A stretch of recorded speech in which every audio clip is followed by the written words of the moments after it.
ஆயுத எழுத்து நிகழ்ச்சிக்கு உங்களை அன்போடு வரவேற்கின்றோம் நேயர்களே. 29வது நாளாக டெல்லியில் தொடர்ந்து கொண்டிருக்கிறது தமிழக விவசாயிகளுடைய போராட்டம். ஒரு உச்சகட்டத்தை எட்டி இருக்கிறது என்று சொல்லலாம். தொடர்ந்து இன்றைக்கு அவர்கள் ஒரு மண் சோறு சாப்பிடும் போராட்டத்தை முன்னெடுத்திருந்தார்கள்.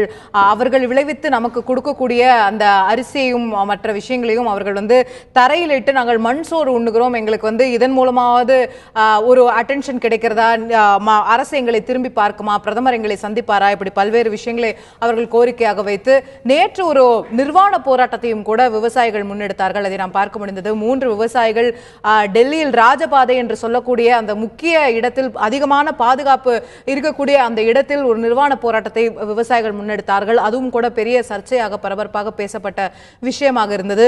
இந்த விவசாயிகளுடைய பிரச்சனைக்கு 29வது நாளாக தொடர்ந்து அங்கே ஜந்தர் மந்தரில் அங்கேயே உட்கார்ந்து தமிழக விவசாயிகளின் பிரச்சனைக்கு ஒரு தீர்வு கண்டே தீர்வோம் என்று அங்கே தொடர்ந்து இருந்து கொண்டிருக்கும் விவசாயிகளுக்கு தீர்வுதான் என்னவாக இருக்க போகிறது, அவர்கள் முன்வைக்கக்கூடிய கோரிக்கைகள் நிறைவேற்றப்பட போகிறதா, பல்வேறு பெரிய கோரிக்கைகளை அவர்கள் முன்வைக்கிறார்கள். கடன்கள் ஒட்டுமொத்தமாக தேசிய வங்கிகளில் வாங்கிய கடன்களை கூட தள்ளுபடி செய்ய வேண்டும் என்றது அவர்களுடைய கோரிக்கையாக இருக்கிறது. அதே போல காவிரி மேலாண்மை வாரியம் தொடங்கி தேசிய நதிகளுடைய இணைப்பு தொடங்கி பல்வேறு பெரிய கோரிக்கைகளை விவசாயிகள் தங்களுடைய வாழ்வாதார பிரச்சனைக்காக அவர்கள் முன்வைப்பதை பார்க்க முடிகிறது. அந்த கோரிக்கைகளுக்கு செவிசாய்த்து பிரதமர் எங்களை நேரடியாக சந்திக்க வேண்டும், பிரதமரை நாங்கள் சந்திக்க வேண்டும் என்பது ஒரு பிரதானமான விஷயமாக விவசாயிகள் தொடர்ந்து பேசி வருகிறார்கள். இன்று மாலை 6:30 மணி அளவில் கூட மத்திய இணையமைச்சர் பொன் ராதாகிருஷ்ணன் அவர்கள் விவசாயிகளை சந்தித்து பல்வேறு வாக்குறுதிகளை அளித்திருக்கிறார் என்பதை பார்க்க முடிகிறது. ஆனாலும் விவசாயிகளின் போராட்டம் இதுவரை தொடர்கிறது என்பதுதான் நிலையாக இருக்கிறது. நாளையும் தொடரவிருக்கிறது என்பதுதான் புரிந்து கொள்ள முடிகிறது. இதற்கு என்னதான் தீர்வு? கடன் மொத்தமாக தள்ளுபடி செய்வது தீர்வாக முடியுமா? இதுல ஒரு கோரிக்கைகள்ல ஒரு மிகப்பெரிய கோரிக்கைகள் வைக்கப்படுகிறதா, அதற்கான தீர்வுகள் உடனே எட்டப்படுவதற்கான வாய்ப்புகள் இருக்கிறதா, பல்வேறு விஷயங்களை நாம் பேச வேண்டியிருக்கிறது. தொடரும் விவசாயிகள் போராட்டத்தை பற்றி விரிவாக இன்றைய ஆயுத எழுத்து நிகழ்ச்சியில் விவாதிப்போம் நேயர்களே. நிகழ்ச்சியில் நம்மிடையே இணையக்கூடியவர்கள் திரு சேகு தமிழரசன் அவர்கள் இணைகிறார், முன்னாள் சட்டமன்ற உறுப்பினர், இந்திய குடியரசுக் கட்சியைச் சேர்ந்தவர். அதே போல திரு கரு நாகராஜன் அவர்கள் பாரதிய ஜனதா கட்சியின் தலைவர், அவரும் இணைகிறார். அதே போல டெல்லியில் இருந்து போராட்டங்களை வலுவாக முன்னெடுத்துக் கொண்டிருக்கக்கூடிய விவசாயிகளின் சார்பாக விவசாயி திரு சரவணகுமார் அவர்கள் நம்மிடையே இணைந்திருக்கிறார். மூவரையும் இந்த நிகழ்ச்சிக்கு அன்போடு வரவேற்கின்றேன். நான் திரு கருநாகராஜன் அவர்கள்ட்ட ஆரம்பிக்கலான்னு பார்க்கிறேன். தமிழக விவசாயிகள் 29வது நாளா ஜந்தர் மந்தர்ல டெல்லியில தொடர்ந்து உட்கார்ந்திருந்து மத்திய அரசுடைய கவனத்தை ஈர்ப்பதற்கு என்னென்ன முயற்சிகள் உண்டோ அத்தனை முயற்சிகளையும் எடுத்து முயற்சி பண்ணிட்டு இருக்காங்க. அதோடைய உச்சகட்டமா விவசாயிகள் நேற்று ஒரு நிர்வாண போராட்டத்துல கூட ஈடுபட்டு, இதை விட நீங்க எப்பதான் எங்களை திரும்பி பார்ப்பீங்க, எங்களுடைய கவனத்தை எப்பதான் எங்க மேல செலுத்துவீங்கன்ற அளவுக்கு ஒரு உச்சகட்டமான போராட்ட நிலையை கூட அவர்கள் முன்னெடுத்துட்டாங்க. அவங்க கேட்கக்கூடிய விஷயம், இந்த நாட்டுடைய பிரதமர் விவசாயிகளுக்கான எங்களுடைய பிரச்சனைகளை கேட்கணும், பிரதமர் எங்களை பார்க்கணும் அப்படிங்கிறது. அதுல என்ன தயக்கம் இருக்க முடியும்? பிரதமர் ஏன் சந்திக்க மறுக்கிறார்?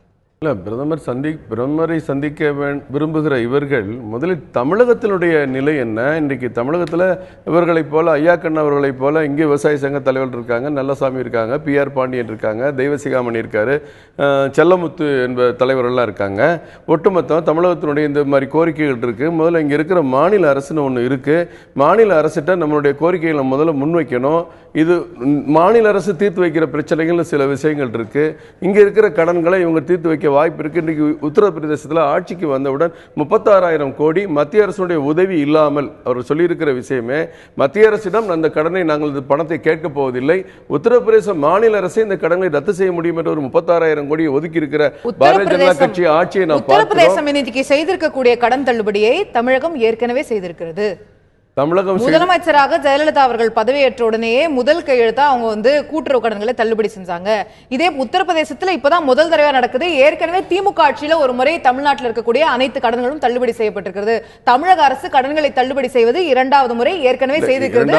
உத்தரப்பிரதேசம் இப்பதான் செய்யுது முதல் தடவை. இன்றைக்கு உயர்நீதிமன்ற உத்தரவுப்படி தள்ளுபடி செய்கிற தொகை கூட மிக குறைவு. மொத்த வங்கியில் இருக்கிற கூட ஏறத்தாழ 8,000 கோடிக்கு மேல் இருக்கிற தொகையை தமிழ் மாநில அரசு ரத்து செய்வதற்கு வாய்ப்பு இருக்கிறது.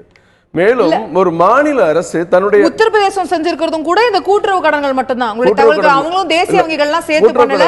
1 லட்சம் ரூபாய் அப்பர் லிமிட் வச்சிருக்காங்க. 1 லட்சம் ரூபாய்க்கு மேல போனா கிடையாது. தமிழ்நாட்டுல எவ்வளவு இருந்தாலும் பூரா 1 லட்சம் ரூபாய்க்கு மேல போனா கிடையாது. 1 லட்சம் ரூபாய்க்கு மேல போனா கிடையாது என்பதற்கு காரணம் 1 லட்சம் ரூபாய்க்கு மேல வாங்குறது பெரிய விவசாயிகளா இருப்பாங்கிற ஒரு காரணத்துக்காக இருக்கும் ஒழிய 1 லட்சம் ரூபாய் அந்த சப்ளிமெண்ட் வைத்திருப்பது அதையும் கூட தமிழக அரசு வைக்கல. தமிழக அரசு வச்சிருந்தது 5 ஏக்கருக்கு மேல உள்ளவங்களுக்கு மட்டும்தான். அதையும் இப்ப கோர்ட் மாத்திருச்சு. இன்சூரன்ஸ் இப்ப அத்தனை விவசாயிகளுக்கும் கூட்டுறவு கடன் தள்ளுபடி தமிழ்நாட்டில். இன்றைக்கும் இந்தியா முழுவதும் கடன் தள்ளுபடி என்பது மத்திய அரசுடைய ஒரு கொள்கை. அது அந்த கொள்கை முடிவெடுப்பதற்கு நிறைய காரணங்கள், தேவைகள் இருக்க வேண்டியது இருக்கிறது. இன்றைக்கு பட்ஜெட்ல அதிகபட்சம் 10 லட்சம் கோடி 10 lakhs crores விவசாய கடனுக்காக மத்திய அரசு ஒதுக்கி இருக்கிறது. விவசாய கொடுப்பதற்கு கடன் அந்த விவசாயத்தினுடைய உள்கட்டமைப்புக்கு 3.9 crores உள்கட்டமைப்புக்கு ஒதுக்கி இருக்கிறது. இன்றைக்கு பயிர் இன்சூரன்ஸ்ல பயிர்க்கடன் இன்சூரன்ஸ்க்கு இருந்த சப்ளிமெண்ட் எல்லாம் காலி பண்ணி நீ இவ்வளவு பெரிய ஏரியா இருக்கணும், இத்தனை ஹெக்டேர் இருக்கணுங்கிறதெல்லாம் உடைச்சு நீ விவசாயம் பேரிடர்ல பாதிக்கப்படாது மட்டும் இல்ல, உன்னுடைய விவசாயம் செய்ய முடியாமல் போனால் கூட, வறட்சியின் காரணமா செய்ய முடியாமல் போனால் கூட நீ இன்சூரன்ஸ் கிளைம் இருக்குங்கிறத இன்றைக்கு எத்தனையோ மாற்றங்களை இன்றைக்கு மத்திய அரசு விவசாயத்துறை வளர்ச்சி பெற ஒரு பாலிசியை வச்சு அடுத்த 5 ஆண்டுகள விவசாயத்தினுடைய அந்த வருமானத்தை இரட்டிப்பாக்க வேண்டும் என்று பிரதமருடைய கொள்கையை நாம் நன்கு அறிவோம். இன்னைக்கு மாநில அரசு இவ்வளவு விவசாயங்கள் சங்கங்கள் இருக்கிற நிலையில இவர்கள் வைத்திருக்கிற கோரிக்கை பயிர்க்கடன் தள்ளுபடியை தவிர மற்ற எல்லாமே உச்சநீதிமன்றத்தில் வழக்கு இருக்கக்கூடிய ஒரு கோரிக்கை வைத்திருக்கிறார்கள். இன்றைக்கு விவசாயத்துறை மட்டும்தான் இவ்வளவு பெரிய உச்சநீதிமன்றம் சொல்வதை மத்திய அரசாங்கம் கேட்காமல் இருக்கிறதா, இல்ல மத்திய அரசாங்கம் செய்யறோம் சொல்றத உச்சநீதிமன்றம் தடை போட்டுட்டு இருக்கா? எத்தனையோ விஷயங்கள்ல உச்சநீதிமன்றத்திற்கும் மத்திய அரசுக்கும் இடர்பாடுகள் இருப்பதை நாம் நன்கு அறிவோம். பல்வேறு விஷயங்கள்ல விவசாயிகள் கேட்கிற விஷயத்துல சொல்லுங்க, விவசாயிகள் கேட்கிற விஷயத்துல உச்சநீதிமன்றத்தோட நிலைப்பாடு என்ன சொல்லுங்க? காவிரி மேலாண்மை வாரியத்துல உச்சநீதிமன்றத்தோட நிலைப்பாடு காவிரி மேலாண்மை வாரியம் அமைக்க வேண்டும், 4 அமைக்க வேண்டும் என்ற ஒரு உத்தரவை போடும்போது 5 மாநில பிரச்சனையாக இருக்கக்கூடிய ஒரு விஷயத்தை அங்க போய் மத்திய அரசாங்கம் என்ன சொல்லுச்சு? 4 நாட்கள்னா சொல்ல 4 வாரங்கள்ல சொன்னாங்க.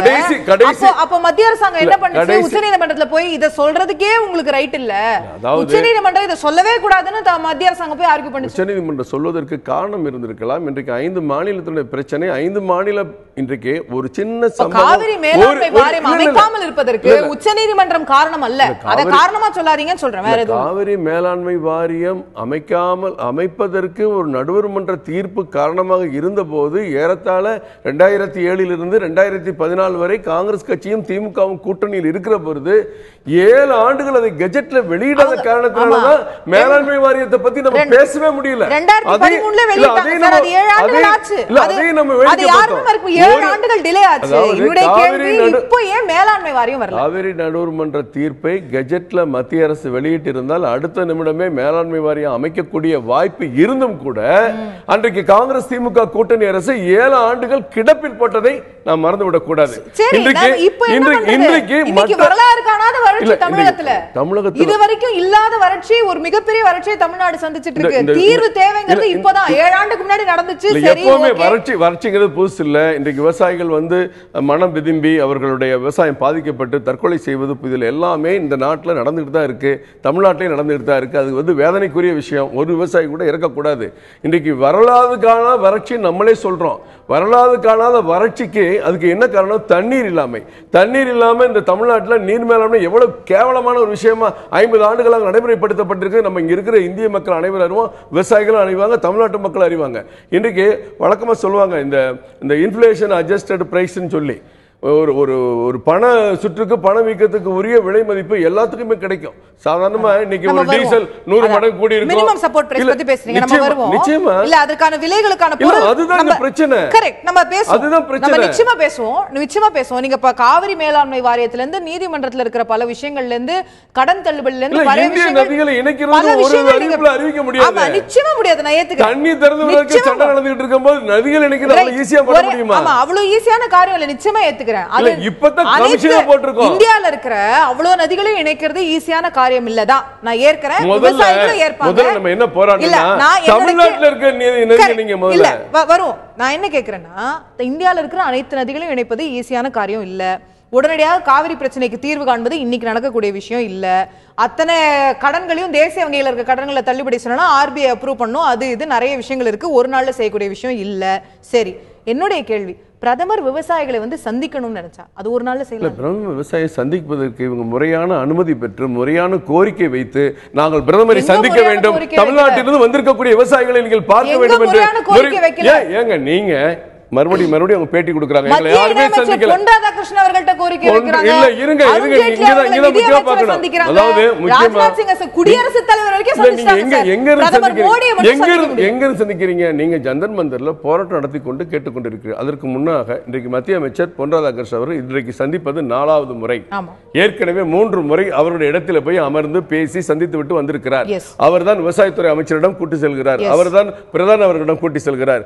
ஜனாதிபதி பார்ப்பதற்கு அப்ப இருங்க. அப்ப நீங்க போராட்டம் பண்ணிக்கிட்டே இருப்போம், விதவிதமா செய்வோம், பாம்பு கறி சாப்பிடுவோம், எலிக்கறி சாப்பிடுவோம், அரை நிர்வாண போராட்டம் பண்ணுவோம். நீங்க ஏற்கனவே ஐயாக்கன் அவர்கள் முசிறி தொகுதியில காங்கிரஸ் கட்சியில சட்டமன்ற உறுப்பினராக போட்டியிட்டவர்.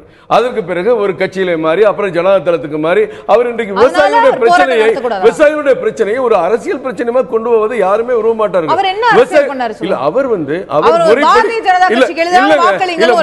முதல்ல உங்க வீட்டு பிரச்சனை யார்கிட்ட பேசணும்?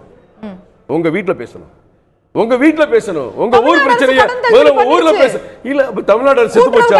அப்ப தமிழ்நாடு அரசு இல்ல எங்க இருக்கு? அப்ப பிரச்சனை இங்க ஒரு முதலமைச்சர் இல்லையா? அவங்க சொல்றது தமிழ்நாடு அரசு கொடுக்க வேண்டியதை கொடுத்துருச்சுன்னு அவங்க சொல்றாங்க. கோரிக்கை மத்திய அரசு அப்படி கிடையாது. இன்னைக்கு சட்டமன்றத்துல தீர்மானம் போடுறாங்க காவிரி மேலாண்மை வாரியத்துக்கு. தமிழ்நாடு அரசு கேக்குறாங்க. நமக்கு அது நம்முடைய உரிமை. காவிரி மேலாண்மை அமைக்கப்பட வேண்டும், நமது நதிநீர் சரியாக கிடைக்க வேண்டும். 192 டிஎம்சி உச்சநீதிமன்றம் சொன்னது போல நமக்கு கிடைக்க வேண்டும், நடுவர்மன்ற தீர்ப்பின்படி கிடைக்க வேண்டும். இது ஒவ்வொரு தமிழனுடைய ஆசை. இது நிச்சயமா இன்றைக்கு காவிரி டெல்டா மட்டும் இல்ல, இன்றைக்கு வறட்சி தமிழ்நாடு பூரா ஏற்பட்டிருக்கு. இன்றைக்கு அது இன்றைக்கு ஆந்திராவில், கர்நாடகாவில் எல்லா பகுதியிலையும் வறட்சிக்கு அங்கங்க சில மாவட்டங்களுக்கு தான் அந்த வறட்சி நிவாரணத்தின் அடிப்படையில் 150 நாள் வேலைவாய்ப்பு திட்டம் கொடுத்திருக்காங்க.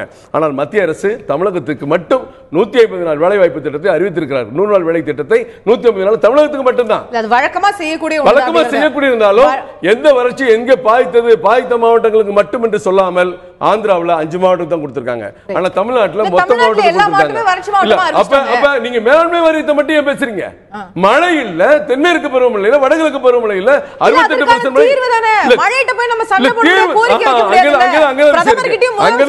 நீங்க மழை இல்லாமல் ஒட்டுமொத்த தமிழகம் பாதிக்கப்பட்டிருக்கிறது உண்மையை நம்ம எல்லாரும் முதல்ல உணர்ந்து கொள்ள வேண்டும். மேலாண்மை வாரியம் அமைக்க கூடாது என்று எந்த ஒரு தமிழனும் விரும்ப மாட்டான், நினைக்க மாட்டான். இன்றைக்கு ஒரு இத்தனை டிசி 16 தண்ணி நீ திறந்து விடு என்று கனடி நீ திறந்து விடு என்று சொன்ன உடனே பெங்களூரை கொட்டி எரிக்கிறாங்க. KPL 40 bus கொளுத்துனாங்க. 29 நாள் பெங்களூருக்கும் தமிழ்நாட்டுக்கு தொடர்பு இல்லாம இருந்துச்சு. இப்படி ஒரு பிரச்சனைகள் நடக்கிற உருவாகிற காலகட்டத்தில் கொஞ்சம் நிதானமாக செயல்பட வேண்டும் என்று மத்திய அரசு நினைப்பது தவறா? நிதானமா தான் பல விஷயங்கள்ல முடிவுகளை எடுக்க வேண்டியிருக்கு நீங்க பாக்குறீங்க. திரு சேக்கு தமிழரசனுடைய முதற்கட்ட பார்வை பெற விரும்புற மாநில அரசாங்கம் செய்ய வேண்டிய பொறுப்புகளும் நிறைய இருக்கிறது. ஒட்டுமொத்தமா மத்திய அரசாங்கத்திடம் அதை தட்டி கழிப்பதான சரியான முறையா இருக்குமா அப்படிங்கிறது அவருடைய பார்வை. முதல்ல விவசாயிகளுடைய போராட்டம் நியாயமானது. அது நீண்ட நாள் தொடர்ந்து கொண்டிருப்பது, நீண்ட நாளைய கோரிக்கைகளை வலியுறுத்தி கொண்டிருக்கிற ஒரு போராட்டம். அவங்களுடைய இப்போ டெல்லியில் அவர் நடத்துகிற போராட்டம்ங்கிறது 3 கோரிக்கைகள், முக்கிய கோரிக்கைகள். ஒன்று, தேசியமயமாக்கப்பட்ட வங்கிகளில் தடப்பட்டிருக்கிற விவசாய கடன்களை தள்ளுபடி பண்ணணும். 2வது கோரிக்கை நதிகள் இணைப்பு, அது கொள்கை முடிவெடுத்து விரைவில் அமலாக்குவதற்கு உரிய நடவடிக்கைகள் எடுக்கணும். 3வது காவிரி நதிநீர் மேலாண்மை வாரியத்தை உடனடியாக செயல்படுத்துவதற்கு வேண்டிய நடவடிக்கை எடுக்கணும். இதை 3ஐயும் செய்ய வேண்டிய பொறுப்பில் இருக்கிறவர்கள் யார்? மத்திய அரசாங்கம் செய்யணும். மத்திய அரசாங்கம் செய்யணும். தேசிய நதிகளை அவங்க இணைக்கலாம், தமிழ்நாட்டில் இருக்கிற நதிகளை நம்ம இணைக்கலாம். தமிழ்நாட்டு நதிகள் கூட, தமிழ்நாட்டு நதிகளை இணைக்கிற அந்த திட்டம் கூட பல முறை உருவாக்கப்பட்டு மத்திய அரசினுடைய அனுமதி இல்லாமல், மத்திய அரசினுடைய உதவி இல்லாமல் அதை நிறைவேற்றவே முடியாது. இல்ல, தமிழ்நாட்டில் நதிகளை இணைப்பதற்கு குண்டார் வைப்பார்ல இருந்து தாமிரபரணி இருக்கக்கூடிய நதிகளை இணைப்பதிலிருந்து இருந்து திட்டம் போடப்பட்டது. இந்த திட்டம் போடப்பட்டது, அறிவிக்கப்பட்டது 2012 எனக்கு நினைவு சரியா இருந்தா. இது வரைக்கும் நம்ம அடுத்த கட்டத்துக்கு போயிருக்கோமா அப்படிங்கறத இப்ப இந்த திட்டங்களை கூட கடந்த முறை 2016 சட்டமன்ற பொதுத் தேர்தலிலே அனைத்து இந்திய அண்ணா திராவிட முன்னேற்ற கழகத்தினுடைய தேர்தல் அறிக்கையிலே அன்றைக்கு முதலமைச்சராக புரட்சி தலைவி அம்மா அவர்கள் அறிவித்திருக்கார்கள். ஆக அதற்கு நிதி உதவ வேண்டியதும் அனுமதி வழங்க வேண்டியதும் எல்லாமே அப்போ அதுவும் மத்திய அரசு கிட்ட தான் இருக்கு.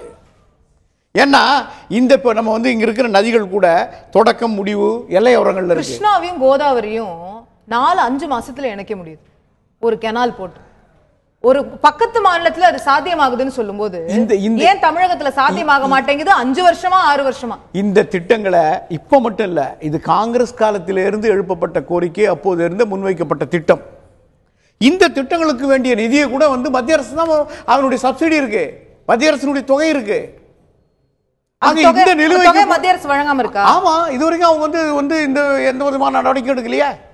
ரைட். ஆக இதை பொறுத்தவரையில நம்முடைய முதலமைச்சரானாலும் அண்ணா திராவிட முன்னேற்ற கழகத்தினுடைய துணை பொதுச் செயலாளரானாலும் இவர்கள் விவசாயிகளுடைய கோரிக்கையை முழு ஆதரவு தெரிவித்து தங்களுடைய முழு வெளிப்பாட்டை உணர்த்தியிருக்கிறார்கள் என்பதை நீங்க மறக்க முடியாது. ரைட். மாநில அரசாங்கம் செய்ய வேண்டிய விஷயமும் நிறைய இருக்கிறது. அவர்களை தட்டி கழித்து விட முடியாத பொறுப்பு என்பது மத்திய அரசாங்கத்தின் பார்வையாக இருக்க, மத்திய அரசாங்கம் எங்களுக்கு துணை நிற்க வேண்டும் என்பது மாநில அரசாங்கத்தின் தொடர் பார்வையாக இருந்து கொண்டிருக்கிறது.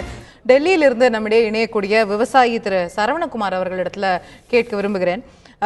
இந்த ஒரு போராட்டம் தொடர்ந்து கொண்டிருக்கிறது. 29வது நாளாக நாளையும் தொடரும் அப்படிங்கிறது தான் எதிர்பார்ப்பா இருக்கிறது. கடைசியா திரு ஐயாக்கண்ணன் அவர்கள் தெரிவித்த விஷயம் படி.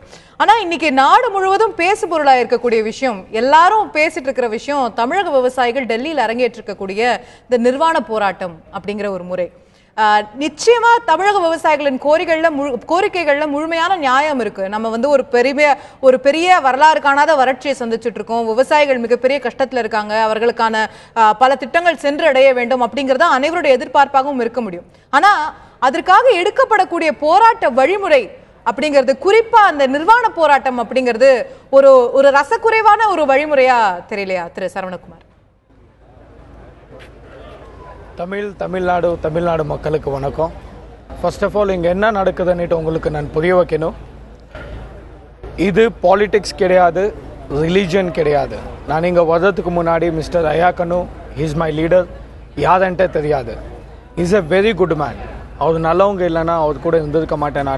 நான் இங்கே தர்மத்துக்காக வந்திருக்கிறது, தர்மத்து போராட்டம். நீங்கள் ஒரு விஷயத்தை நல்லா புரிஞ்சுக்கணும். இந்த போராட்டம் வந்துட்டு மொத்த தமிழ்நாடுக்காக போராட்டம். இப்போது நான் எந்த ஸ்டேட் டிவைடு பண்ணிட்டு இல்லை. Karnataka, Tamil Nadu, west Bengal, Andhra Pradesh, whole India ஒன்று. நம்ம யூனிட்டியாக இருந்தால் தான் ஏதாவது சாதிக்க முடியும். இப்போது கரண்ட் சுச்சுவேஷன் தமிழ்நாட்டில் எப்படி இருக்குன்னா, தண்ணிக்காக நம்ம ஏங்கி நிற்கிறோம். தண்ணிக்காக வேறு ஸ்டேட்டை டிபெண்ட் பண்ணியிருக்கோம். தண்ணியே இவ்வளோ பெரிய பாலிடிக்ஸ் பண்ணுறாங்க, தண்ணியே இவ்வளோ பெரிய பிரச்சனை. அப்படி இருக்கிறப்போ சாப்பாடு பிரச்சனை ஆகிட்டா என்ன நடக்கும்? சாப்பாடுக்காக ஏங்கி நின்னா என்ன நடக்கும்? நீங்கள் கொஞ்சம் நினைச்சு பார்க்கணும். இது சின்ன போராட்டம் கிடையாதுங்க. சின்ன வயசுலேருந்து நம்ம பார்த்துன்னு இருக்கோம். State government, central government reason மேலே ரீசன் கொடுக்குறாங்க.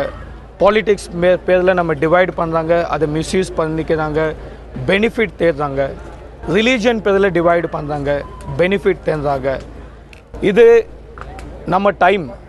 we have to unite together. நம்ம எல்லாம் ஒன்று சேரணும். திரு சரவணகுமார், சாப்பாடு பேர்ல திரு சரவணகுமார், நீங்க சொல்ற எந்த விஷயத்தையுமே மறுக்கல. நிச்சயமா நம்ம வந்து நம்மளுடைய உணவு கொடுக்கக்கூடிய விவசாயிகளுக்கு நன்மை செய்யணும், அவர்களுக்காக போராடணும் அப்படிங்கறத யாருமே மறுக்க மாட்டாங்க. என்னுடைய கேள்வி, இவ்வளவு நாட்களா நீங்க 29 நாட்களா போராடி வரீங்க, பல்வேறு முறைகளை கையாண்டு வரீங்க. வந்து எலிக்கறி உண்றதுல இருந்து, அரை நிர்வாண போராட்டத்தில இருந்து, பல்வேறு விஷயங்களை வந்து மண்டை ஓடுகளை வச்சு போராடுறதுல இருந்து, பல்வேறு விஷயங்கள்ல அரசுடைய கவனத்தை நீங்க ஈர்க்க முயற்சி செஞ்சுட்டே இருக்கீங்க. அப்பெல்லாம் வராத ஒரு விமர்சனம் அந்த நிர்வாண போராட்டம் அப்படிங்கறத முன்னெடுக்கும் போது கொஞ்சம் ரசக்குறைவா, புருவங்களை உயர்த்துற விதமா, முகம் சுளிக்க வைக்கிற விதமா அந்த போராட்டம் அமைஞ்சிரு இல்லையா? கோரிக்கைகள்ல அனைத்துமே நியாயமாக இருந்தாலுமே கூட அந்த முறை சரியானதுன்னு நீங்க நினைக்கிறீங்க? மேம், நீங்கள் டிசைட் பண்ணுங்க. 28 நாள் தமிழ்நாடு சீனியர் சிட்டிசன்ஸ் ரோட்டில் இருக்காங்க. ரோட்டில் படுக்கிறது, தூங்குறது, சாப்பிட்றது ஈஸி விஷயம் கிடையாது. அது டெல்லி ஜந்தர் மந்தரில். ஜந்தர் மந்தர் எவ்வளோ பேருக்கு தெரியுமோ தெரியாது. தயவு செஞ்சு கூகுள் பண்ணுங்கள், ஜந்தர் மந்தர் என்ன பாருங்கள். 28 days டயபெட்டிஸ் பேஷண்ட்ஸ் இருக்காங்க, பிபி பேஷண்ட்ஸ் இருக்காங்க, சுகர் பேஷண்ட்ஸ் இருக்காங்க. இவங்க senior citizens. On top of that they are farmers. Humanity வேணும், அட்லீஸ்ட் ரெஸ்பெக்ட் அது வேணுங்க. அது கூட கிடையாது. நைட் ஆச்சுன்னா 10 o'clock டாய்லெட் க்ளோஸ் பண்ணிடுறான். இதுக்கு எவ்வளோ கஷ்டம் தெரியுங்களா? அங்கே உட்காந்துட்டு யாரெல்லாம் விமர்சனம் பண்ணுறாங்களோ, யாரெல்லாம் பேசுகிறாங்களோ அங்கே உட்காந்துட்டு பேசுறது ஈஸி. இன்றைக்கி தமிழ்நாடுக்காக யார் போராடிட்டு இருக்காங்கன்னா இங்கே இருக்கிறவங்க தான் ஆரம்பித்து வச்சதுங்க. இப்போ தமிழ்நாடு மக்கள் தான் எங்களுக்கு பதில் சொல்லு. நீங்களே யோசனை பண்ணி பாருங்க. 28 days டெய்லி ஒன்று ரத்தம் அபிஷேகம். 28 நாட்களாக நீங்க நடத்துற போராட்டத்தை கேள்வியே கேட்கல. நான் கேட்கறது அந்த ஒரே ஒரு விஷயத்தை பத்தி மட்டும்தான். அதுவும் உங்களோட கோரிக்கை நியாயமானது. அந்த முறை மட்டும் மறுபரிசீலனை செஞ்சிருக்கலாமா? அது பல விமர்சனங்களை எழுப்பியிருக்கேன்னு தான் கேட்கிறேன். நான் திரும்ப உங்களுடைய 28 29 நாட்கள் போராட்டம் தவறு, நீங்க ஏன் அங்க இருக்கீங்க, இதெல்லாம் கேட்கவே இல்லை. நீங்க ஒரு உன்னதமான ஒரு போராட்டத்தை முன்னெடுத்திருக்கீங்கன்னு எல்லாருமே ஏத்துப்பாங்க. விவசாயிகளுக்கான ஒரு இஷ்யூ அப்படிங்கறத யாருமே மறுக்க மாட்டாங்க. என்னுடைய கேள்வி அந்த நிர்வாண போராட்டம் பத்தினது மட்டும்தான். அந்த 7 நிமிஷத்தை பத்தி மட்டும்தான் கேட்கிறேன். 28 days ஒன்றுமே நடக்கல. ரீசன் மேலே ரீசன். அன்னைக்கு ஃப்ரைடே என்னாச்சுன்னா பிஎம் ஆஃபீஸ் கூட்டிகிட்டு போதான்னு சொன்னாங்க. பிஎம்ஐ பார்க்கணும், ஏன்னா இதுக்கு ஒரு சொல்யூஷன் தெரியும். இங்கே பாருங்கள், நாங்கள் வந்துட்டு இவங்க தான் பார்க்கணுன்ட்டெல்லாம் ஒன்றும் இல்லை. விவசாயிங்களுக்கு வாழ்றதுக்கு ஒரு நல்ல வாழ்வு வேணும். அது யாருன்னா வந்து கொடுங்க, விவசாயிங்க ஹாப்பியாக இருப்பாங்க. ஃப்ரைடே வந்துட்டு போலீஸ் என்ன சொன்னாங்கன்னா பிஎம்ஓ ஆஃபீஸ் போகலாம், ஏதாவது பண்ணுறோன்னு சொன்னாங்க. பிஎம்ஓ பார்க்க போகிறோமா எதுவுமே தெரியாது, கூட்டிகிட்டு போகிறோன்னு சொன்னாங்க. வண்டியில் உட்கார வச்சாங்க. சண்டே லீவு போக முடியாது. மண்டே ஃபஸ்ட்டு ராஜ்காட் சொன்னாங்க, அதுக்கு ஏதோ ரீசன் சொன்னாங்க. அதெல்லாம் விடுங்க, அது வேணாம், இதை பற்றி பேசலாம். மண்டே கூட்டிகிட்டு போனாங்க. ஒருத்தரை உள்ளே விட்டாங்க. அப்புறமா பார்க்கலான்னு சொன்னாங்க. உள்ளே போயிட்டு சீலை அடிச்சுட்டு அனுப்பிட்டாங்க. ஃபோன் பண்ணுவாங்க, மெசேஜ் வரும், அப்புறமா பார்க்கலான்னு சொன்னாங்க. 28 நாள். அப்போனா நாங்கள் உங்களுக்கு காமிச்சது எதுவுமே யூஸ் இல்லை அந்த மாதிரி தான் பேசினாங்க. 28 days they didn't even respect. மிருகத்தை விட கொடூரமாக பார்த்த மாதிரி தான் எங்களுக்கு தோணுச்சு. இருந்தாலும் ஓகே, நடந்து போகிறோம், மீடியா இருக்காங்க, மீடியா கிட்ட பேசணும்னா அதுக்கும் அனுமதிக்கலை. வண்டியில் வாங்க, மீடியா கேட் கிட்ட இருக்க நிறுத்துதோன்னு சொன்னாங்க. வண்டியில் எல்லாரும் உட்கார வச்சாங்க. வெளியில் வந்தாங்க, மீடியா கிட்ட வந்தோன்னே வண்டி ஃபாஸ்ட் பண்ணிட்டாங்க. It was a great insult to every Tamilian and Tamil people. ஒரு ரெஸ்பெக்ட் இல்லைங்களா, ஒரு உரிமை இல்லைங்களா மீடியா கிட்ட பேசுறதுக்கு? நம்ம 28 நாள் இருந்திருக்கோங்க இங்கே. ஒரு தேர் ஷுட் பி சம்திங். அவங்க நிறுத்தவே இல்லை வண்டி ரன்னிங் வண்டியில் ஜம்ப் பண்ணி நம்ம இந்த மாதிரி பண்ணியிருக்கிறது எதுக்குன்னா, world should know, India should know, Tamil people should know, Tamilan should know, Tamil Nadu should know என்ன சுச்சுவேஷன். நாளைக்கு தமிழ்நாடு நெக்ஸ்ட் ஜெனரேஷன் சாப்பாடுக்கோ ஸ்லேவரிக்கோ போகக்கூடாதுங்க. அதனால தான் நாங்கள் இங்கே போராடிட்டு இருக்கோம். யாருன்னு எடுத்துக்கோங்க, விவசாயி இல்லாமல் ஒன்றுமே இல்லைங்க. டீ எடுத்துக்கோங்க, சிகரெட் எடுத்துக்கோங்க, சா, காஃபி, சமோசா. நான் உயிர் வாழணும்னா விவசாயி நல்லா இருக்கணும். நல்லா காற்று யாருனால? விவசாயினால. விவசாயம் என்ன பண்ணுறாங்க? தண்ணி போடுறாங்க, லேண்டுக்கு கூல் ஆகுது, பிளான்ஸ் செடி மரம் நல்லா வளரும், கிரீனரி இருக்கும், என்வாயன்மென்ட் நல்லா இருக்கும், மழைக்கு பிரச்சனை. 28 நாட்களாக பொறுத்திருந்து அதோட ஒரு டெஸ்பிரேஷனோட ஒரு எக்ஸ்ட்ரீம்ல நீங்க அந்த வந்து ஒரு விரக்தியில அந்த மாதிரியான ஒரு நிர்வாண போராட்டத்தை முன்னெடுத்ததா நான் உங்களுடைய பார்வையா புரிஞ்சுக்கிறேன். நான் தற்போது நம்முடைய அரங்கத்திலிருந்து சுதாகர் என்ற சாமானியர் நம்மிடையே இணைந்திருக்கிறார். உங்களை நிகழ்ச்சிக்கு அன்போடு வரவேற்கின்றேன். உங்களிடமும் சில கேள்விகளை கேட்க விரும்புகிறேன். நிச்சயமா நம்ம முன்பு பேசிட்டு இருந்தது போல விவசாயிகளோட பிரச்சனைக்காக மத்திய மாநில அரசாங்கங்கள் செய்ய வேண்டியது நிறைய இருக்கு. அதை வந்து ஒரு சாமானியரா நீங்களும் வந்து முன்வைக்க விரும்புவீங்க. பட் இந்த ஒரு விஷயத்துல போராட்ட கோரிக்கைகள்ல பல நியாயங்கள் இருந்தாலுமே கூட போராட்ட முறைகள் விவசாயிகள் தற்போது டெல்லியில முன்னெடுத்து கொண்டிருக்கக்கூடிய போராட்ட முறைகளை ஒரு சாமானியரா நீங்க எப்படி பாக்குறீங்க? அம்மா, நீங்கள் சொல்லும் பொழுதே ஒரு சாமானியன் சொல்லிட்டீங்க. அதனால் யதார்த்தமாக சில விஷயங்களை நான் பகிர்ந்துக்கிறது நல்லதுன்னு நினைக்கிறேன். பொதுவாகவே இந்த அரசாங்கத்தில் இன்னார் கருப்பர் போராடுறாரு, வெள்ளை ஆள் போராடுறாரு, செவப்பால் போராடுறாருங்கிறது பிரச்சனையா, இல்லை ஒரு விவசாயினுடைய கோரிக்கை முன்னெடுத்து போராடுறாங்கிறது பிரச்சனையா அப்படிங்கிறது இந்த பாரத அரசாங்கத்துக்கு என்ன நிலையில் இருக்காங்கிறது எனக்கு புரியல. அதான் ஒரு மாற்றான் தாய் பிள்ளையாக பாக்குறாங்க. இந்த நாட்டின் முதுகெலும்பு விவசாயம்னு சொல்றாங்க. நிர்வாணமா ஒரு விவசாயி டெல்லியில கிடக்கிறான்னு சொன்னா அது விவசாயி கிடக்கல, இந்த நாட்டின் ஜனாதிபதி கிடந்தாரு, இந்த நாட்டின் பாரத பிரதமர் அந்த நிர்வாணத்துல கிடந்தாரு. ஏன் இந்த பாரதமே நிர்வாணமா கிடந்ததுன்னு தான் நான் பாக்குறேன். ஏன்னா ஒரு நாட்டினுடைய விவசாயம் இல்லைன்னா வேற என்ன இருக்கு? இன்னும் ஒரு 20 ஆண்டுகள் 30 ஆண்டுகள் போனா இந்த நாட்டில் ஒண்ணுமே இருக்காது. அடுத்த ஜெனரேஷன் சொல்லக்கூடிய அந்த ஜெனரேஷன் வாழுமா வாழாதான்னு தெரியல. மிகப்பெரிய கார்ப்பரேட் கம்பெனிகள்லாம் அடுத்த நிமிஷம் ஐடி கார்டை கொடுத்து உள்ள போய் பார்க்கறான் ஒரு நாட்டினுடைய பிரதமரை. அடுத்த நிமிஷம் கைகோத்து நிக்கிறாங்க. ஒரு விவசாயி ஒரு மாசமா டெல்லியில அனாதைப்பணமா கிடக்கிறான். உன்ன சோறு இருக்கா, உடுக்க துணி இருக்கா, ஏதாவது கேட்கறதுக்கு நாதி இல்ல. சேக்கு தமிழரசன் பேசுறாரு, ஐயா பொன் ராதாகிருஷ்ணன் பேசுறாரு. நீதிமன்றத்தை யார் மதிக்கிறா? பிரதமரும் மதிக்கல, ஜனாதிபதி மதிக்கல. அப்ப இங்க இருக்கிற குப்பனும் சுப்பனும் எப்படி மன்னிப்பா? திரு சுதாகர், சாதாரண பிக் பாக்கெட் கேஸ்ல உள்ள தூக்கி போடுறவன் நிச்சயமா திரு சுதாகர் போய் கைய கட்டி நின்னு குடுவி கூனி குறுகி உதைய வாங்கி நிமிர்ந்து நிக்கிறான். திரு சுதாகர் நான் புரிஞ்சுக்கிறேன். திரு சுதாகர் சட்டத்துல உயர்மட்டத்துல உட்கார்ந்துட்டு இருக்கக்கூடிய திரு சுதாகர் உங்களுடைய உணர்வுகளை புரிஞ்சுக்கிறேன். நீங்க உணர்வுபூர்வமா பல விஷயங்களை வெளிப்படுத்துறீங்க. நீங்க உணர்வுபூர்வமா பல விஷயங்களை வெளிப்படுத்துறீங்களா? உங்களோட உணர்வுகள் நிச்சயமா புரிந்து கொள்ளக்கூடியது. அரசியல் கட்சிகள் அதுக்கு பதிலும் அளிப்பாங்க. என்னுடைய கேள்வி, இந்த விவசாயிகளுடைய போராட்டமே கூட 28 நாளா சார்ந்த அதிகாரிங்க இந்த அரசியல் சாசன சட்டம் சாத்தல நெய்யி இருத்தாப்புல பின்னு சொல்றாங்க. ரைட். இல்ல நீங்க கடுமையான வார்த்தைகளை பயன்படுத்த வேணாம் திரு சுதாகர். நான் ரொம்ப இல்ல நம்ம விஷயங்களை பேசுவோம். நீங்க பல உணர்வுபூர்வமான விஷயங்களை பகிர்ந்துக்கிறீங்க. நிச்சயமா உங்க உணர்வுகள் மதிக்கக்கூடியது, நாம இருக்கல. நான் என்னுடைய கேள்வி, இந்த 28 நாட்களா விவசாயிகள் போராடிக்கிட்டே இருந்தோம், பிரதமர் பார்க்கல அப்படிங்கிறது ஒண்ணுதான் நிச்சயமா நம்ம இன்னைக்கு கேட்கக்கூடிய கேள்வியா இருக்கே தவிர, இந்த நாட்டுடைய விவசாய அமைச்சர், குடியரசுத் தலைவர், நிதி அமைச்சர் அருண்ஜேட்லி, தமிழகத்தை சேர்ந்த அமைச்சர் பொன் ராதாகிருஷ்ணன், முன்னாடி சொன்னது போல பிரசிடென்ட் பிரணாப் முகர்ஜி அவர்கள் வரைக்கும் பல தலைவர்களை இந்த விவசாயிகள் சந்திச்சு பேசியிருக்காங்க கடந்த 28 நாட்களா. அதனால யாருமே பார்க்கலன்னு நம்ம சொல்லிட முடியாது. அதை மட்டும் கிளாரிஃபை பண்ணுவார். இப்ப சந்திச்சிருக்காங்கிறது ரைட்டு. ஆனா ஒரு 29 நாளா ஒரு விவசாயி சந்திச்சு ஒரு கடுகளவும் அவங்க பேச்சை காது கொடுத்து கேட்கறது யாரும் இல்ல. ரைட். பிரணாப் முகர்ஜி சந்திச்சாரு, என்ன சொல்லியிருக்காரு? அதான் கோரிக்கைகளை அவங்க கொடுத்திருக்காங்க. கோரிக்கைகளை அவங்க கொடுத்திருக்காங்க, நம்ம நடவடிக்கை எடுப்போம்னு அவர் சொல்லியிருக்காரு. இன்னைக்கு இந்த விவசாயிகளுடைய பிரச்சனையில இவ்வளவு பெரிய உணர்வுபூர்வமான விஷயம் அதுல இருக்குமே, ஆனால் தமிழகத்துல இவ்வளவு பெரிய இழுக்கு, இவ்வளவு பெரிய பிரச்சனை நமக்கு ஏற்பட்டிருக்கு அப்படிங்கறது ஒரு சாமானியரா உங்களுக்கு அது நீங்க பேசுறீங்க. இதுதான் தமிழகத்துடைய ஒரு பெரிய குரலாக இருக்குமே, ஆனால் நம்ம ஜல்லிக்கட்டு பிரச்சனைக்கு அத்தனை இளைஞர்கள், அத்தனை தமிழர்கள், அத்தனை ஆர்வலர்கள், அத்தனை பேருமே குடும்பமா போராடணும். இன்னைக்கு விவசாயிகளுக்காக டெல்லியில இருக்கக்கூடிய அந்த ஒரு குழு மட்டும் தான் போராடிட்டு இருக்குன்றதை தானே நம்ம பார்க்க முடியுது. அந்த போராட்டத்துக்கு இருந்த ஆதரவு இதுக்கு இந்த அளவுக்கு இருக்குன்னு நினைக்கிறீங்க? ஆதரவா தமிழகத்தில் இருக்கக்கூடிய அனைத்து இளைஞர்களும் மாணவர்களும் ஒன்று திரளக்கூடிய நாள் ரொம்ப தூரம் இல்ல, ரொம்ப சீக்கிரம் நாங்க கைகோர்ப்போம். ஓகே, இதுல மாற்றம் கிடையாது. ஓகே. ஜல்லிக்கட்டுங்கிறது நம்மளுடைய பாரம்பரியம், விவசாயங்கிறது நம்மளுடைய உரிமை. விவசாயம் சார்ந்த குடும்பம், விவசாயம் சார்ந்த தொழில், விவசாயம் சார்ந்த முன்னேற்றம், விவசாயம் சார்ந்து நாங்கெல்லாம் படிச்சிருக்கிறோம். அதனால எங்களுடைய கைகோர்ப்பு விஷயம் ரொம்ப தூரம் இல்ல, ரொம்ப பக்கத்துல இருக்கு. ரைட்.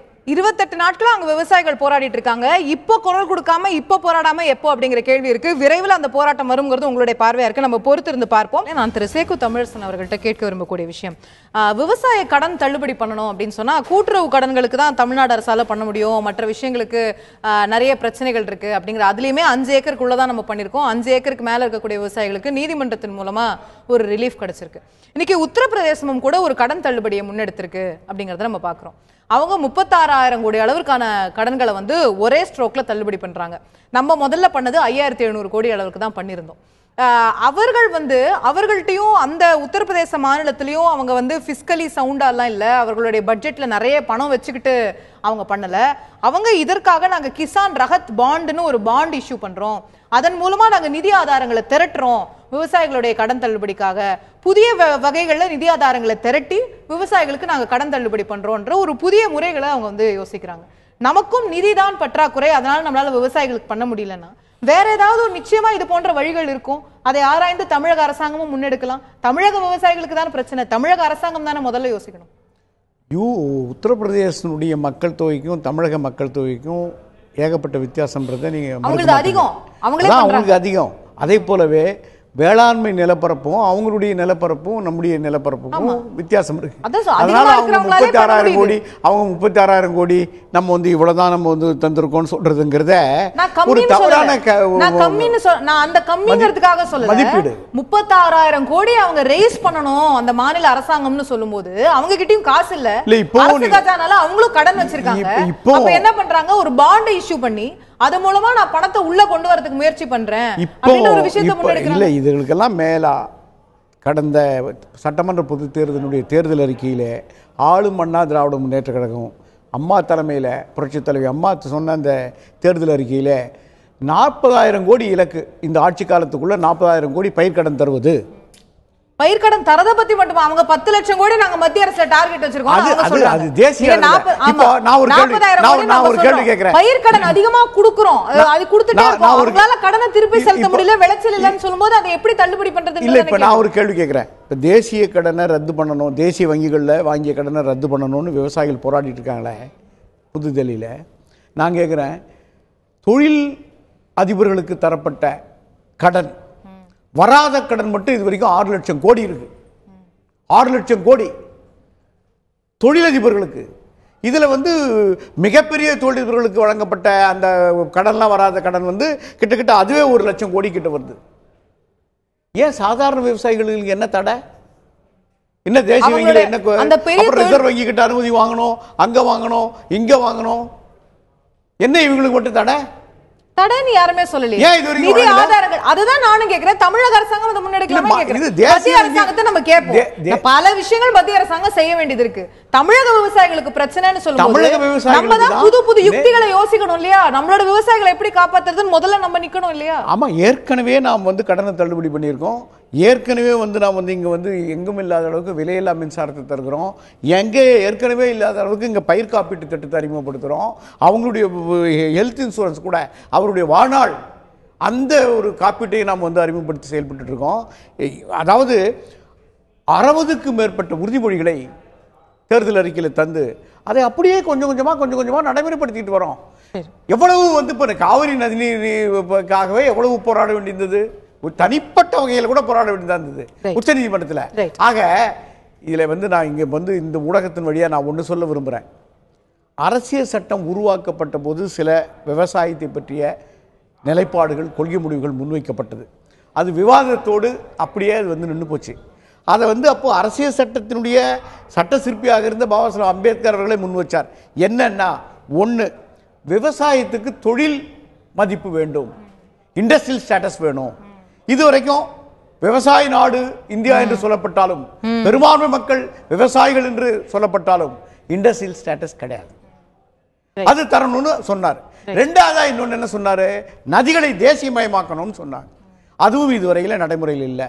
மூன்றாவதா ஒன்று சொன்னார், ஒரு வட்டத்திலும் இன் எவரி டாலும் இந்தியாவினுடைய கடைசி வட்டம் வரைக்கும் ஒரு கோஆபரேட்டிவ் ஃபார்ம், குறைந்தபட்சம் ஒரு 3000 ஏக்கர் கோஆபரேட்டிவ் ஃபார்ம் ஓகே இது இருக்கணும். ரைட். நீண்ட கால சீர்திருத்தங்கள் நிறைய தேவை. இந்த சீர்திருத்தங்கள்லாம் இப்போ மறுபரிசீலனை பண்ணணும். ஓகே, மத்திய அரசாங்கம் செய்ய வேண்டியது அப்படிங்கறதே உடனே உங்களுடைய பார்வையா முடியுது. நம்ம மாநில அரசாங்கத்துடைய பொறுப்புகளை நம்ம பார்க்க வேண்டியிருக்கு. நான் விவசாயி திரு சரவணகுமார் அவர்களுடைய பார்வையை இதில் பெற விரும்புகிறேன். தற்போது நீங்கள் வைத்திருக்கக்கூடிய பல கோரிக்கைகள், தேசிய நதிகளை இணைக்கிறதா இருக்கட்டும், காவிரி மேலாண்மை வாரியம் அமைக்கிறதா இருக்கட்டும், இப்படி எல்லா கோரிக்கைகளுமே நீண்ட கால தீர்வா இருக்கக்கூடிய கோரிக்கைகளா இருக்கு. இப்ப நாளைக்கே உங்களுக்கு தீர்வு கொடுத்து இவ்வளவுதான் முடிஞ்சிருச்சு அப்படின்னு தீர்க்கக்கூடிய விவசாய பிரச்சனைகள் இதெல்லாம் இல்ல, நீங்களும் அதை ஏற்பீங்க. அப்போ இப்போ உங்களுடைய பிரதான கோரிக்கை என்னவா இருக்கு? பிரதமர் சந்திக்கணும் அப்படிங்கிறது மட்டும் தானா? இமீடியட் நீட் அப்படிங்கறத நீங்க என்னவா சொல்றீங்க? உங்களுடைய இமீடியட் கோரிக்கைங்கிறது என்ன திரு சரவணகுமார்? விவசாயி வாழ்றதுக்கு ஒரு புது வாழ்வு வேணும். நான் என்ன கேட்குறேன்னா, இங்கே ஒரு நாளில் பிரச்சனை தீர்க்க வைக்க முடியாதுன்னா இவ்வளோ நாளாக என்ன பண்ணிட்டு இருந்தாங்க? நாடு நல்லா தானே இருந்துச்சு, யார் இப்படி நாட்டை ஆக்குனது? இல்ல புரிஞ்சுக்கிறேன் திரு சரவணகுமார். ஒரு நிமிஷம் இல்ல, உங்க பிரச்சனை எல்லாம் நான் புரிஞ்சுட்டேன். நான் கேக்குறது இந்தியன் சிட்டிசன் வரி பணத்தை யாருமே ஸ்கேம் பண்ணி ஏமாத்தலையா? இல்ல, ஊழல், இந்தியன் சிட்டிசன் வரி பணத்தை யாருமே ஏமாத்தலையா? திரு சரவணகுமார், ஊழலை ஒழிப்பது, தேர்தல் சீர்திருத்தம் கொண்டு வருவது, தேசிய நதிகளை இணைப்பது, ஒட்டுமொத்த இந்திய பொருளாதாரத்தை வளர செய்வது, இது எல்லாமே செய்ய வேண்டியதான். நம்ம இல்லன்னு சொல்லல.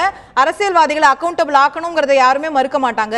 கேள்வி என்னன்னா, அது எல்லாமே நீண்ட காலமா செய்ய வேண்டிய விஷயங்கள், செய்யப்பட வேண்டிய விஷயங்கள், மறுக்கல. பட் இப்போ உடனடியா விவசாயிகளுக்கான தேவை என்னன்னு கேக்குறேன், அவ்வளவுதான். இப்போ ஃபர்ஸ்ட் நீட், ஃபர்ஸ்ட் பிரையாரிட்டி அப்படிங்கறத உங்களுடைய கோரிக்கை. ஒரு விவசாயி வாழ்றதுக்கு ஒரு புது வாழ்வு வேணும். நான் என்ன சொல்றேன்னா, மக்கள் வரி பணம்னுட்டு ரீசன் கொடுக்காதீங்க, பாலிடிக்ஸ் பண்ணாதீங்க. எவ்வளோ பேர் ஸ்கேம் பண்ணியிருக்காங்க. You eat and people money like anything. இவங்க தான் சாப்பாடு போடுறதுங்க. யார் என்னென்னமோ பண்ணாங்க. பீப்புள் கேட்டால் மக்கள் வரி பண்ணணும். நீங்கள் என்ன பண்ணீங்க? மக்கள் வரி பண்ணத்தில் விவசாய காப்பாற்றின தானே நாடு காப்பாற்ற முடியும். வரி பணத்தை நீங்கள் அடிக்கலையா? இவ்வளோ நாள் அடிக்கல. நீங்கள் இன்னைக்கு விவசாய கேட்டால் நீங்கள் எதுக்கு இப்படி எல்லாம் பேசுறீங்க? சொல்லுங்க. மனசாட்சி இருக்கணும். We have to think logic, see what is happening. கோரிக்கை விவசாயி வாழ்றதுக்கு புது வாழ்வு வேணும். புது வாழ்வுங்கிறது எப்படி என்ன கோரிக்கைன்னு ஸ்பெசிபிக்கா சொன்னீங்கன்னா நம்ம அடுத்த கட்டத்துக்கு அந்த நிகழ்ச்சியை கொண்டு போலாம். ஒன் சிங்கிள் அஜெண்டா எங்களுக்கு இந்த ஒரு விஷயத்தை உடனே செய்யுங்க. நீங்க என்ன பண்ண முடியும்? தமிழ் மக்களே கேக்குறேன், நான் விவசாயி வாழ்றதுக்கு என்ன வேணும் நீங்களே யோசனை பண்ணுங்க. 28 நாள் இருந்ததுக்கோ 29வது நாள் நடந்த விஷயத்தை இவ்வளவு பெருசா பேசுறீங்களே. ரத்த கட் பண்ண ரத்த கொடுத்து அதே பேச மாட்டேங்கிறீங்க. அதே பேச மாட்டேங்கிறீங்க. நான் என்ன கேக்குறேன், விவசாயிக்கு ஒரு புது வாழ்வு கொடுங்க, வாழ்றதுக்கு அது என்னன்னு மக்கள் முடிவு பண்ணுங்க. திரு சரவணகுமார், நம்ம கோரிக்கைகள் முன்வைக்கிறோம்னா நம்ம அரசாங்கத்துக்கு முன்னாடி போராடுறோம். 29 நாளா சில கோரிக்கைகள் முன்வைக்கிறோம்னா நம்ம முதல்ல ஒரு கோரிக்கைகளை தெளிவா வச்சாதான் நம்ம அதுல வெற்றி பெற முடியும் இல்லையா? நல்லா இருந்த நாடு இந்த நிலைமைக்கு ஆக்கிட்டாங்க. யாருன்னு எனக்கும் தெரியாது. நீங்களே யோசனை பண்ணி பாருங்க, நீங்களே டிசைட் பண்ணுங்க என்ன ஆச்சு இந்த நாடுக்கு. நல்லா இருந்த நாடு. நாங்க என்ன கேக்குறோம்னா நீங்க டிசைட் பண்ணுங்க. இப்ப இருக்கிற நிலைமைக்கு இன்னைக்கு நேத்து நாங்க ஓடுனதுக்கு, தமிழ்நாடு துணி இல்லாம ஓடுனதுக்கு நீங்க தான் காரணம். நீங்க தான் காரணம். உங்களால தானது. Because of you. ஓகே, உங்களுடைய கோரிக்கைகள் என்ன? விவசாயிகளுக்கான தீர்வு என்னவா இருக்கணும்ங்கறத மக்களே முடிவெடுக்கட்டும்ங்கிறது உங்களுடைய பார்வையா இருக்கு. நன்றி உங்களுடைய கருத்துக்களை தெரிவித்ததற்கு. நான் திரு சுதாகர் அவர்களுடைய இறுதியான பார்வையை பெற விரும்புறேன். உங்களுடைய லாஸ்ட் வேர்ட்ஸ் திரு சுதாகர்.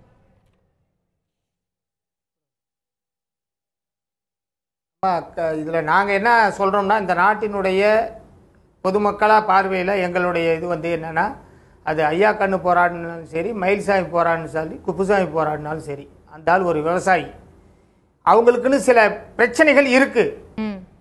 அதை உடனடியா சம்பந்தப்பட்ட பாரத பிரதமர் கூப்பிட்டு வச்சு அவங்களால இயலாமை ஏற்படும் பொழுதுதான் ஒரு மனுஷன் போராடணும் குணத்துக்கு வர்றான்.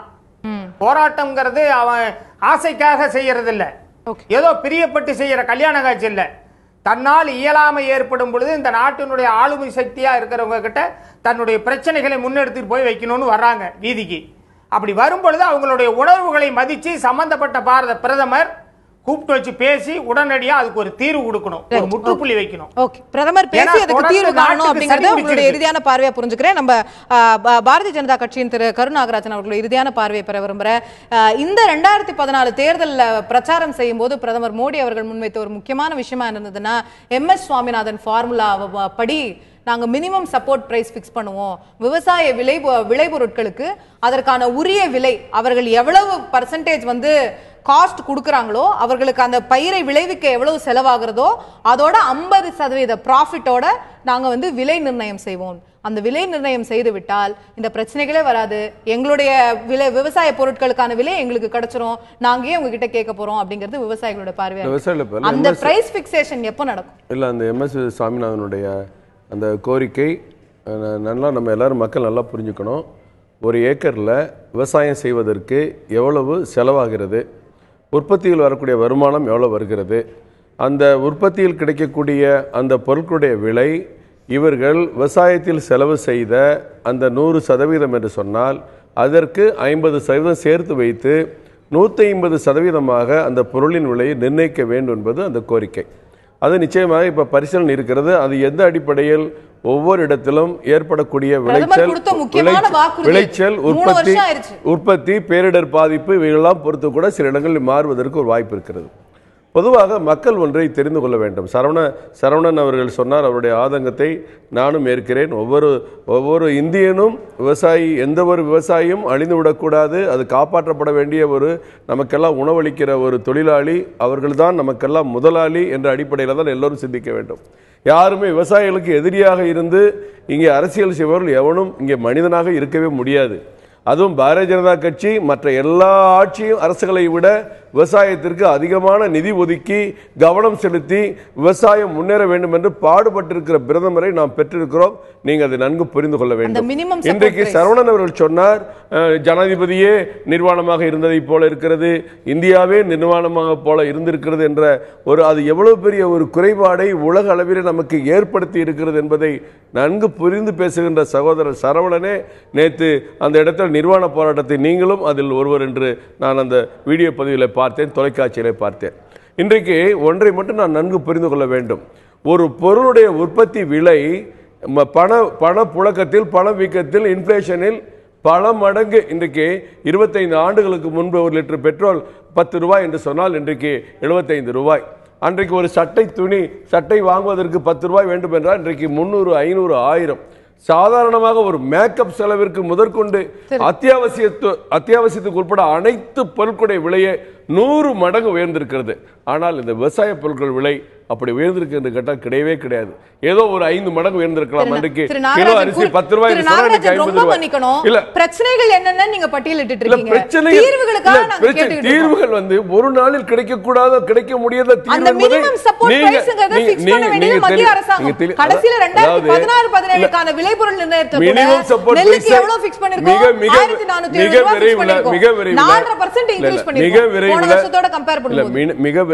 எவ்வளவோ இருக்குங்க. தமிழ்நாட்டில் இருக்கிற பிரச்சனைக்கு இன்றைக்கு கரும்புக்கு 1100 கோடிக்கு மத்திய அரசு பங்கு கொடுத்தோம், இவங்க கொடுக்கல. இன்றைக்கு இன்சூரன்ஸ், பயிர்க்கடன் இன்சூரன்ஸுக்கு பிரீமியம் மத்திய அரசு கட்ட பிறகு மாநில அரசு கட்டல. இல்ல மத்திய அரசு எல்லாமே செஞ்சிட்டு இருக்கு. நிர்ணயிக்க முடியாத நிலையில விவசாயி இருக்கிறார். மத்திய அரசு அப்போ மத்திய அரசு தான் விலை மத்திய அரசு தனது கடமையை சரியாக செய்து கொண்டிருக்கிற இடத்துல மாநில இப்ப சொல்றாங்க உத்தரப்பிரதேசல மட்டும் இப்படி முடியுது, பணம் இல்ல, இங்க 5 லட்சம் கோடி கடன் வச்சிருக்கோம்.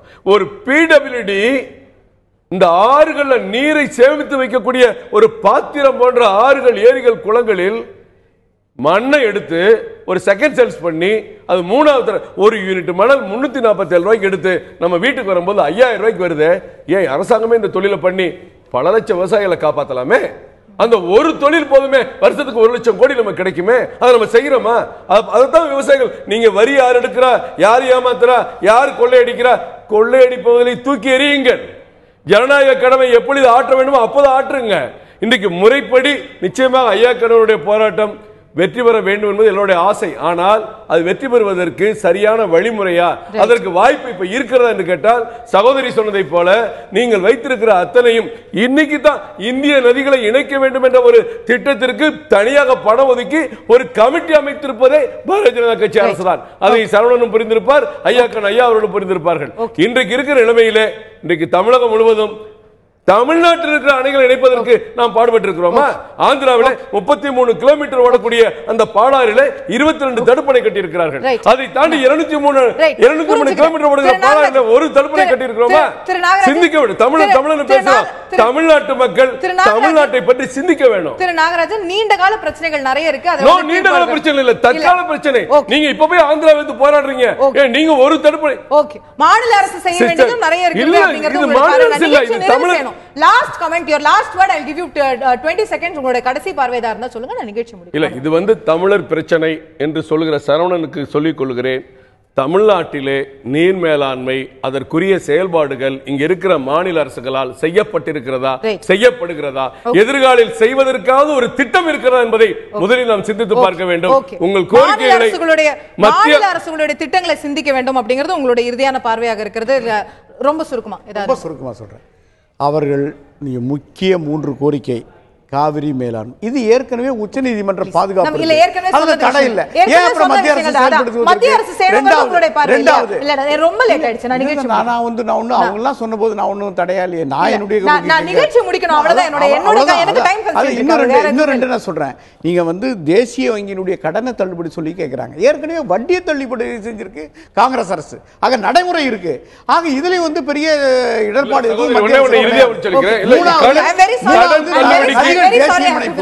இது வந்து ஏற்கனவே பலமுறை விவாதிக்கப்பட்டு கொள்கை முடிவை செயல்படுத்த முடியாமல் மத்திய அரசு எளிதாக பல விஷயங்களை செய்து விடலாம். இந்த மூன்றையும் செய்வதற்கு முன்வர வேண்டும். மத்திய அரசு சந்தித்தாரா இல்லையா, மத்திய அரசு எளிதாக பல விஷயங்களை செய்து விடலாம் என்பது மாநில அரசாங்கத்தின் தரப்பில் வைக்கக்கூடிய பார்வையாக இருக்கிறது. மாநில அரசு மிக எளிதாக பல விஷயங்களை செய்து விடலாம் என்பது மத்திய அரசாங்கம் வைக்கக்கூடிய பார்வையாக இருக்கிறது. இந்த 2 அரசாங்கங்களும் இணைந்து விவசாயிகளுடைய வாழ்வாதாரத்தை மாற்றுவதற்கு, விவசாயிகளுடைய வாழ்வாதாரத்தை அடுத்த கட்டத்திற்கு எடுத்துச் செல்வதற்கு, இது போன்ற மிகப்பெரிய வளர்ச்சிகள், மிகப்பெரிய தற்கொலை மரணங்கள் என்று நாம் பார்க்கக்கூடிய விஷயங்கள் மீண்டும் நடக்காமல் இருப்பதற்கு இந்த 2 அரசாங்கங்களும் இணைந்து என்ன செய்ய போகிறார்கள் என்பதை தான் நாம் பொறுத்திருந்து பார்க்க வேண்டியிருக்கிற நேயர்களே. நிகழ்ச்சியில் கலந்து கொண்டு கருத்துக்களை தெரிவித்த அனைத்து விருந்தினர்களுக்கும் நன்றி, பார்த்த உங்களுக்கும் நன்றி. ஆயுத எழுத்து நீட்சி பகுதியில் மற்றும் ஒரு முக்கியமான தலைப்பில் இணைகிறோம்.